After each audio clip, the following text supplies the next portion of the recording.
আজকে সারাদিন আপনারা পার্লামেন্ট কভার করার জন্য প্রচেষ্টা চালিয়েছেন, কষ্ট করেছেন, ধৈর্য ধরেছেন। এতক্ষণ ধৈর্য ধরে থাকার জন্য আমি আবারও আমাদের সকলের পক্ষ থেকে ধন্যবাদ জ্ঞাপন করছি। এই মহান জাতীয় সংসদ গঠিত হয়েছে বিশেষ একটা প্রেক্ষাপটে, দেশের একটা পরিবর্তিত প্রেক্ষাপটে। আমরা সবাই জানি সেই 52 থেকে শুরু করে 71, 90, 24 দফায় দফায় এই দেশে মানুষের গণ আকাঙ্ক্ষা পূরণের জন্য 52-র ভাষা আন্দোলন, 71-এর মহান মুক্তিযুদ্ধ, তারপরে 90-এর গণ আন্দোলন এবং 24-এ এসে গণ অভ্যুত্থান। এই গণ অভ্যুত্থানের মধ্য দিয়ে মানুষের যে প্রত্যাশা ইতিপূর্বে পূরণ হয়, সেই প্রত্যাশা পূরণের জন্য একটা আকাঙ্ক্ষা জেগে উঠেছিল। মানুষ কিছু পরিবর্তন চেয়েছে। এই লক্ষ্যে বিগত অন্তর্বর্তীকালীন সরকার 6টা সংস্কার পরিষদ কমিশন গঠন করেছে। তারা তাদের রিপোর্ট পেশ করেছে। তারপরে একটা জাতীয় ঐক্যমত্য কমিশন বা কনসেনসাস কমিশন গঠন করা হয়েছে। সেখানে দেশের গুরুত্বপূর্ণ সকল দল, বিশেষ করে এখন যারা আমরা পার্লামেন্টে আছি, তারা সকলেই সেখানে অংশগ্রহণ করেছে। মাসের পর মাস কন্টিনিউয়াস, প্রায় বিভিন্নবার বলা যায় যে 8 মাসের মতো সময়টার উপরে কাজ হয়েছে।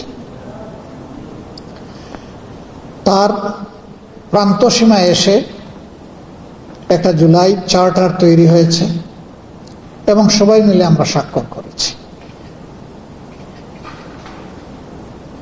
জুলাই আকাঙ্ক্ষাকে ধারণ করে সংবিধানের যে সমস্ত জায়গায় গুরুতর অসামঞ্জস্য কিংবা ক্ষমতার অপব্যবহার করার ব্যাপক সুযোগ রয়েছে, সেই জায়গাগুলোকে পরিশীলিত করার জন্য একটা সংস্কার পরিষদ গঠনের প্রস্তাব গৃহীত হয়।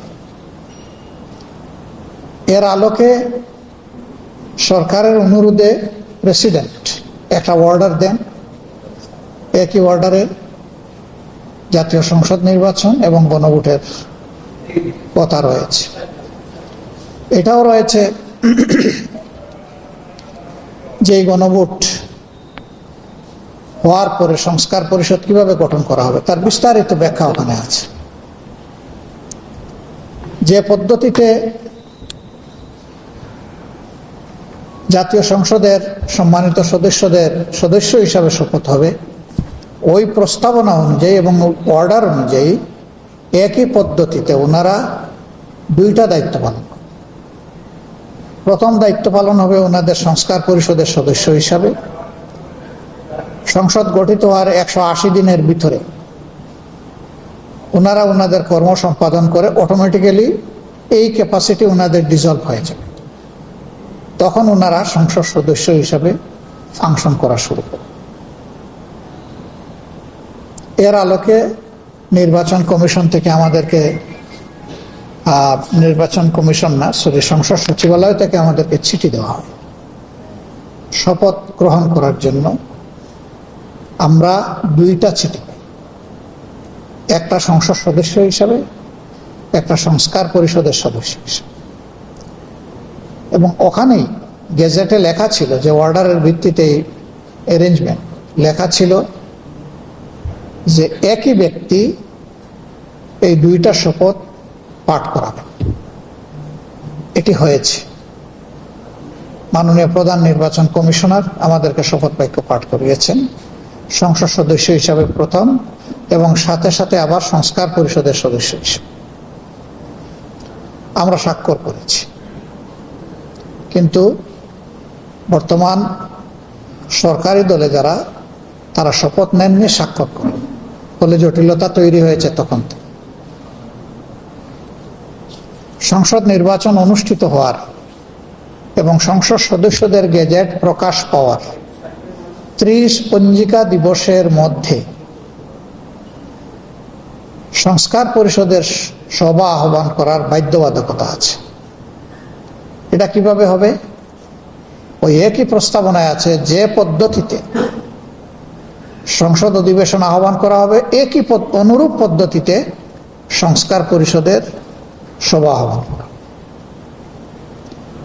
সংবিধানে লেখা আছে রাষ্ট্রপতি আহ্বান করবেন, কিন্তু রাষ্ট্রপতিকে লিখিতভাবে যিনি সরকার গঠন করবেন সেই সরকারি দলের প্রধান অর্থাৎ প্রধানমন্ত্রী লিখিত অনুরোধ জানাবেন।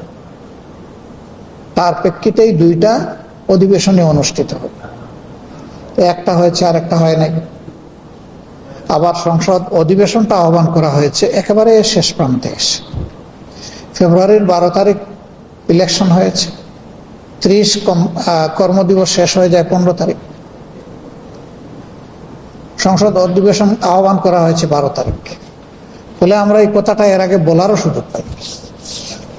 আমরা 15 তারিখ বিষয়টা উঠাই শেষ কর্মদিবসে।